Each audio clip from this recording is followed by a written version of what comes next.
लेकिन भाकपा माले 39 सीट पर पूरी ताकत के साथ, नीतीश बाबू हमारे साथ नहीं थे, 2020 में भी हमारे साथ नहीं थे, इस महागठबंधन के पार्ट नहीं थे, लेकिन अब वो हमारे साथ आ गए हैं। हमने महागठबंधन को बताया है कि इन 6 सीटों पर अगर हमें जवाबदेही दी गई लड़ने के लिए तो हम हिंदुस्तान तबाह है, बिहार भी प्रभावित है, बेरोजगारी चरम पर है, जितना भी रोजगार का संस्थाएं थी रोजगार देने वाली सबको बेच दिया गया, गोली से उड़ा दिया गया।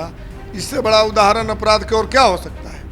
और इसलिए हम कह रहे हैं कि जो बिहार की बात कर रहे हैं, असल में इनको जो सत्ता से बाहर कर दिया गया है और अभी तक यही होते रहा है कि जब ये सत्ता से बाहर होते हैं तो दंगा फसाद अपराध को ये बढ़ावा देते हैं। नमस्कार, मेरा नाम सदन जीरा, आप देख रहे हैं एक न्यूज़ 24। हमारे साथ बातचीत करने के लिए सीपीआई एमएल के विधायक रामबली सिंह यादव हैं और ये जहानाबाद जिला के विधानसभा क्षेत्र घोसी से विधायक हैं। आपका बहुत बहुत स्वागत है एक न्यूज़ 24 पर। चलिए, शुक्रिया आपका भी। 2024 लोकसभा चुनाव पास है, ऐसे में आपकी पार्टी की क्या तैयारियाँ हैं? पूरी तैयारी है हमारी पार्टी की। अभी हम लोगों ने महागठबंधन से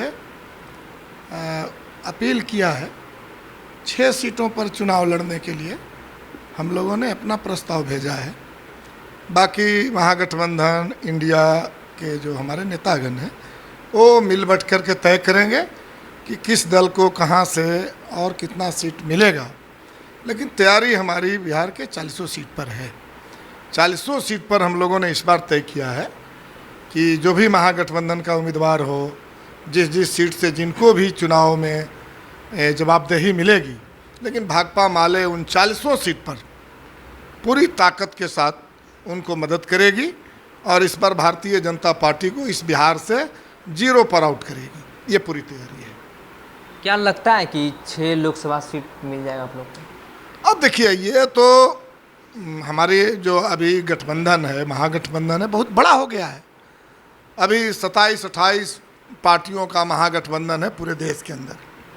बिहार में भी नीतीश बाबू हमारे साथ नहीं थे, 2020 में भी हमारे साथ नहीं थे, इस महागठबंधन के पार्ट नहीं थे, लेकिन अब वो हमारे साथ आ गए हैं तो उनको भी देखना है। तो इस हिसाब से हमारा दावेदारी है। हमने महागठबंधन को बताया है कि इन 6 सीटों पर अगर हमें जवाबदेही दी गई लड़ने के लिए तो हम बेहतर प्रदर्शन ही नहीं करेंगे, बल्कि गारंटी करेंगे कि 6 के 6 सीट इस इंडिया महागठबंधन के झोली में हम लोग डाल दें और भारतीय जनता पार्टी को सत्ता से बाहर कर दें। ये हम लोग काम करेंगे अगर हम लोग को ये सीट मिल गई।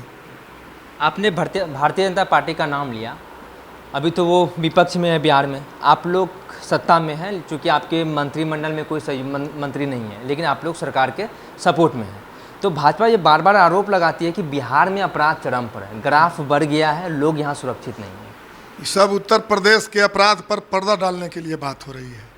2024 का चुनाव आ रहा है और पूरा लोग उत्तर प्रदेश में भी जहाँ जहाँ उनकी सरकार है, मध्य प्रदेश में पूरी तैयारी कर लिया है लोग, और लोग तबाह हो चुके हैं अपराध से और महंगाई से। तो पूरा हिंदुस्तान तबाह है, बिहार भी प्रभावित है, बेरोजगारी चरम पर है, जितना भी रोजगार का संस्थाएं थी रोजगार देने वाली सबको बेच दिया गया, रेलवे को निजी हाथों में दे दिया गया, सेना में बड़े पैमाने पर नौकरी मिलती थी नौजवानों को, वो अग्निवीर के बहाली करके कहिए कि पूरी नौकरी समाप्त कर दिया गया।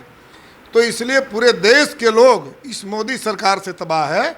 और अपराध की अगर बात करें तो उत्तर प्रदेश, आपने तो देखा, पिछले दिनों आपने देखा कि पुलिस अभिरक्षा में बल्कि पत्रकारों को बदनाम किया गया, पत्रकार बन करके गोली मार दिया। आपने देखा अतीक अहमद को, उनके भाई को, वो अपराधी था क्या था ये सवाल अलग है, लेकिन किस तरह से पुलिस अभिरक्षा में गोली से उड़ा दिया गया, इससे बड़ा उदाहरण अपराध की ओर क्या हो सकता है।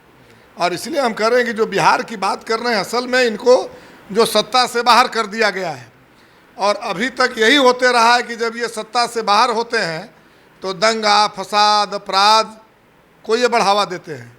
और इसीलिए इस बार इनको मौका मिल नहीं रही है, क्योंकि भाकपा माले ने इस सरकार को समर्थन भी दिया है, लेकिन इस शर्त पर हम लोगों ने समर्थन दिया है कि जनता के हर सवालों पर पहले जैसे हम संघर्ष करते थे सड़क पर, हम करते रहेंगे। सड़क खाली नहीं छोड़ा जाएगा भाजपा वालों के लिए। इसलिए भारतीय जनता पार्टी को बिहार में न सड़क पर जगह है और न सदन में मंत्री में वो हैं, तो बौखला करके कुछ भी बोलेंगे, यही तो मुझे कहना है। और नहीं तो भारतीय जनता पार्टी तो 17 साल इस बिहार को चलाई, कितने दंगे हुए, कितने अपराध हुए, सारे लोग जानते हैं। और अभी तो ऐसी स्थिति नहीं। भाजपा तो ये कह रही है कि 33 साल से लालू प्रसाद यादव और नीतीश कुमार दोनों ने मिलकर लूटा बिहार को। ये 2G स्पेक्ट्रम घोटाला हुआ था देश के अंदर, सबसे बड़ा घोटाला हुआ था। वो सारे लोग घोटालेबाज थे। कब तक घोटालेबाज थे? जब तक वो भारतीय जनता पार्टी में नहीं थे। अब भारतीय जनता पार्टी में जाते ही सब साधु महात्मा हो गए। आज जो भारतीय जनता पार्टी में नहीं है या भारतीय जनता पार्टी के दबाव से, भारतीय जनता पार्टी के ईडी से, सीबीआई से झुकने का नाम नहीं ले रहा है, वो सब लुटेरा निकल गया। यही तो इनकी है। भारतीय जनता पार्टी के किसी नेता, किसी मंत्री के घर में ईडी सीबीआई गया जाता है? जांच करा के दिखा ले, पता चल जाएगा। और इसलिए हम कह रहे हैं कि जहां लूट की बात हो रही है, भारतीय जनता पार्टी से बड़ा लुटेरा कौन है? और इसलिए हम कह रहे हैं कि बिहार में जो बातें चल रही है वो निश्चित रूप से भारतीय जनता पार्टी की बेचैनी बढ़ी हुई है। और बेचैनी में, पगलाहट में अनाप शनाप लोग बोलते हैं, और इसीलिए इसको हम लोग कोई तवज्जो नहीं देते हैं भारतीय जनता पार्टी क्या बोल रही है। अभी कल ही आप देखे होंगे, अभी एक ठाकुर के कुआं पर एक धुआंधार बहस चल रही है। भाई ठाकुर का कुआं मुंशी प्रेमचंद ने 1932 में कहानी लिखा था। वो कहानी आज बच्चों को किताब में पढ़ाया जाता है, विद्यालय में, कॉलेजों में पढ़ाया जाता है। वाल्मीकि ने उसी को कविता के रूप दे दिया। वो उस समय के व्यवस्था का द्योतक था। उस समय इस तरह की व्यवस्था थी और उस व्यवस्था के खिलाफ साहित्यकार सामने आए, ज्योतिबा फुले सामने आए, पेरियार सामने आए, बहुत सारे लोग इस समाज सुधारक थे। और उससे जाकर के अब कुछ बदलाव आया है। बिहार में भाकपा माले जैसी पार्टी, लाल झंडे जैसी पार्टी, ये ठाकुर का जो कुआं है, वो कुआं क्या है? सामंतवाद का प्रतीक है। और इस सामंतवाद के खिलाफ खास करके दक्षिण बिहार में लोहा लेने का काम भाकपा माले ने किया, कम्युनिस्ट पार्टी ने किया। लेकिन मैं बार बार कह रहा था कि अभी सामंतवाद का अवशेष बचा हुआ है, और जब तक सामंतवाद का अवशेष समाप्त नहीं किया जाएगा, ना तो बेहतर समाजवाद की कल्पना की जा सकती है और न पूंजीवाद आएगा। तो ये एक कविता के माध्यम से सामंतवाद फिर से जाग गया और वो पता चला कि अभी उत्तर बिहार में बचा हुआ है ये सामंतवाद। और इसी को लेकर के आप बहस देख रहे हैं। तो कल जब हम लोग बोल रहे थे तो एक बाचौल जी हैं भारतीय जनता पार्टी के, वो कह रहे थे कि भाई ये माले वाले को क्या पता है। और आज जब देख रहे हैं कि अब आनंद मोहन जी ब्राह्मण के खिलाफ बोलने लगे, तब करे ना मनोज झा तो बढ़िया कर रहे थे। तो ये सब बौखलाहट में है, अकबकाहट में है। तो ये बहुत ज़्यादा दिन इनको चलने वाला नहीं है। और इसलिए हम कह रहे हैं कि भारतीय जनता पार्टी को अब थोड़ा धैर्य रखना चाहिए। अब बहुत कुछ दिन बचा है, कुछ दिन में वो जाने वाले हैं मठ मंदिर में, अपना वो जो है घंटा बजाएंगे, है ना। चुनाव आएगा, अब पंचायत चुनाव, इस सब में लड़ेंगे लोग।